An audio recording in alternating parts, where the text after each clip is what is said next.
Doctor, myocardial infarction and cerebral infarction are getting younger amid the epidemic outbreak. Globally renowned cybersecurity firm Trend Technologies R&D Center withdraws from China.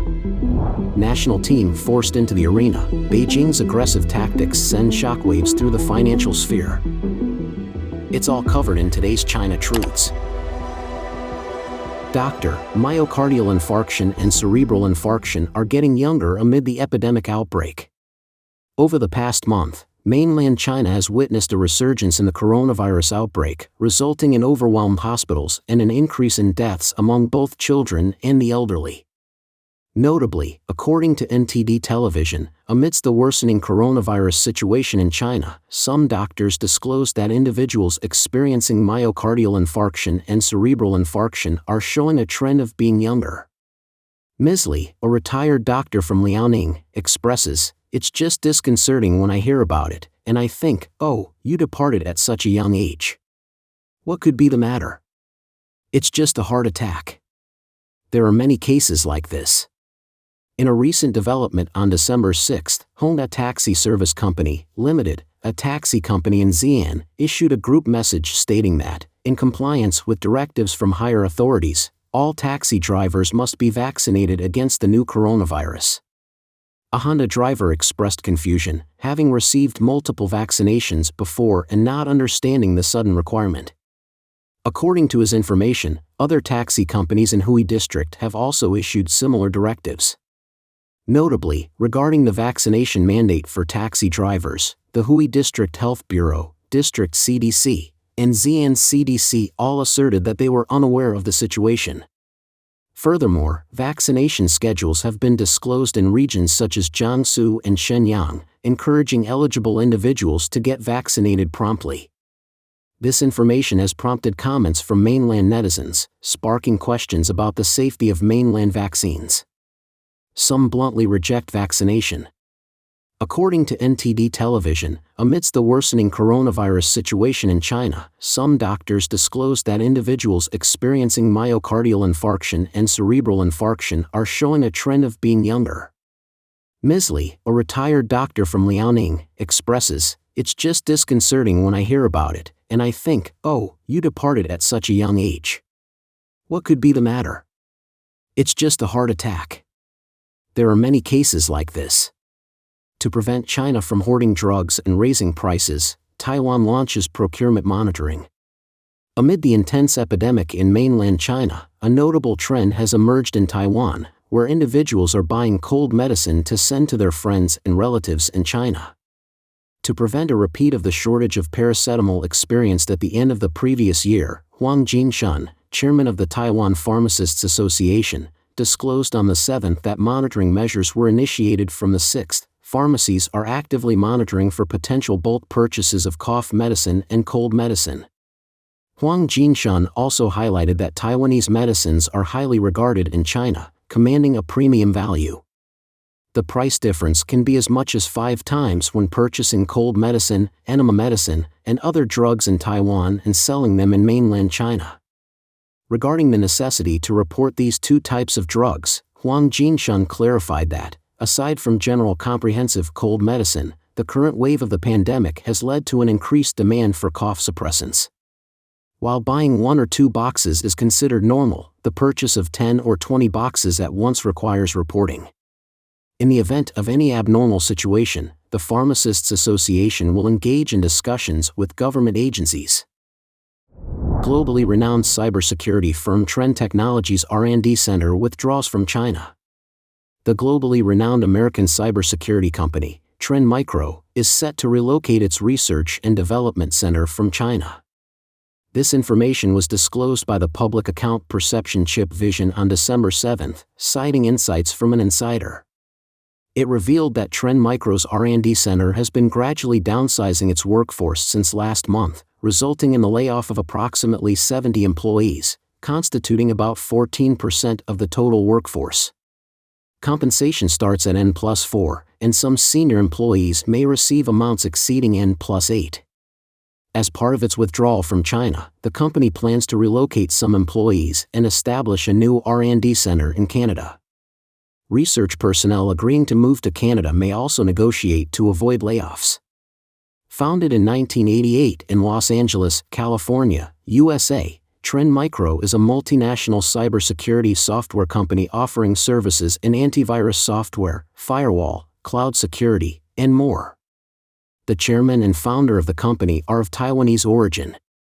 The company has headquarters in Tokyo, Silicon Valley, and Taipei, with subsidiaries in approximately 69 countries and regions worldwide, employing around 7,000 people. The company's headquarters in China is located in Nanjing, with the R&D center situated in the Yuatai District Software Valley. Currently, the company employs approximately 500 people in China. The news of Trend Micro's relocation out of China has indeed garnered widespread attention and sparked discussions. One user shared, "This marks the first instance in the company's history of laying off employees. The company is performing well, but it's regrettable." Another user raised a question about why this is happening. People frequently hear about foreign companies pulling out, but what is the actual reason? In response to this query, an insider in the Chinese internet industry named Chao Yongla explained to Radio Free Asia on Thursday that the global trend of major internet companies withdrawing from the Chinese market is significant. With the US restricting the import of Chinese chips, many server providers are exiting the Chinese market. Trend Micro, renowned for its antivirus software and firewalls, could face security risks if it continues to maintain its R&D department in China. Chao further emphasized that the increasingly strict laws enacted by the Chinese authorities, such as the anti-spy law and the national security law, create an unsuitable political environment in China for the survival of foreign internet companies. The political environment has rendered many server providers incapable of delivering truly secure, independent, and guaranteed services for customers. Consequently, under current government policies like the so-called anti-spy law, these companies have almost no chance of survival in China with massive data. National team forced into the arena. Beijing's aggressive tactics send shockwaves through the financial sphere. In recent days, the three major A-share indices have sustained continuous declines, with the Shanghai Composite Index persistently falling below 3,000 points. The situation is even more severe in the Hong Kong stock market. Both the Chinese and Hong Kong stock markets have underperformed major global markets this year and consistently ranked among the world's worst performing markets. According to the MSCI Index, Morgan Stanley Capital International, a provider of equity indexes and benchmark-related products to investors worldwide, as of the end of November, Hong Kong stocks have declined by 19.7%, and the Chinese stock market has also fallen by 12.9%. In contrast, neighboring markets such as Taiwan, Japan, South Korea, and India have shown impressive performances, rising by 25.3%, 19.4%, 15.2%, and 14.1%, respectively. The Nasdaq index in the US has even increased by 37%. In this context, to restore confidence in the capital market and rescue the stock market, the CCP has introduced a series of financial policies.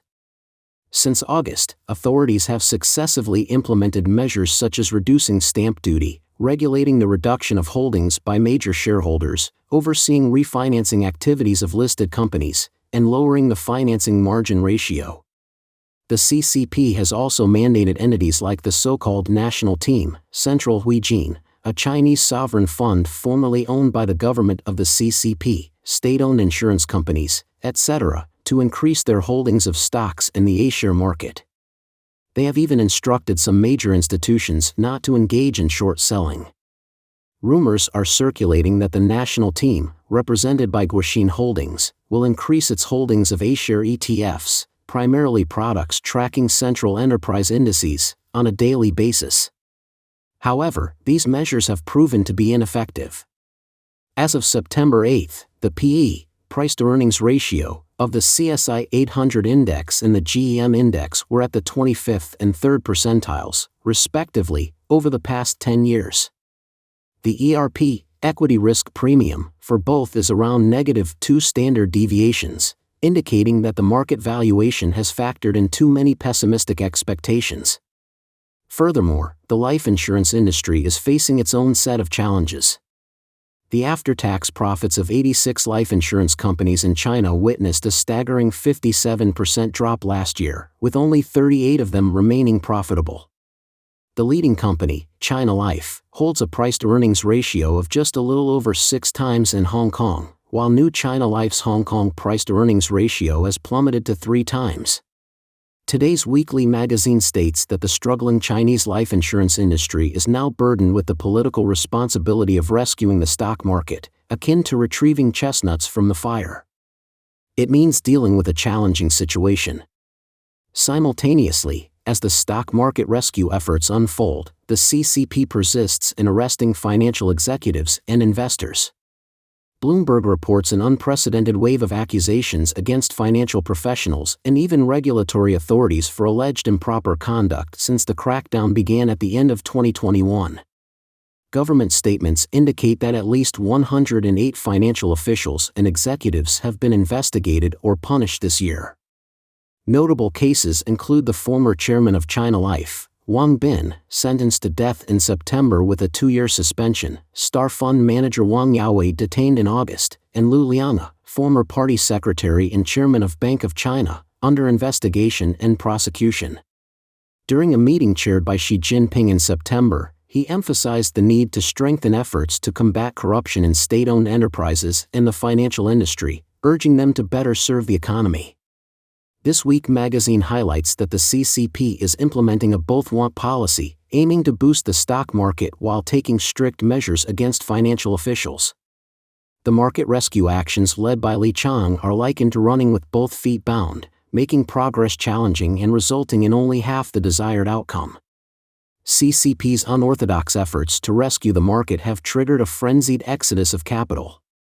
Commenting on the various market rescue measures implemented by the CCP, Liang Xiaohua, former chief compliance officer of a mainland asset management company, recently informed the Epoch Times that these are abnormal measures capable of momentarily boosting stock values, even for a day, and slightly alleviating the downward trajectory of the stock market.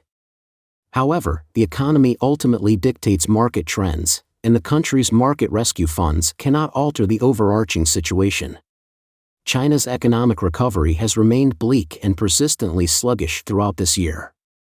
As previously reported, Moody's, the international credit rating agency, recently revised China's sovereign credit rating outlook from stable to negative due to risks in local government debt and a crisis in the real estate industry.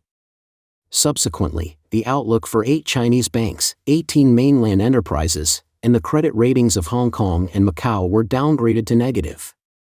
The CCP has persistently urged the national team to intervene and rescue the market.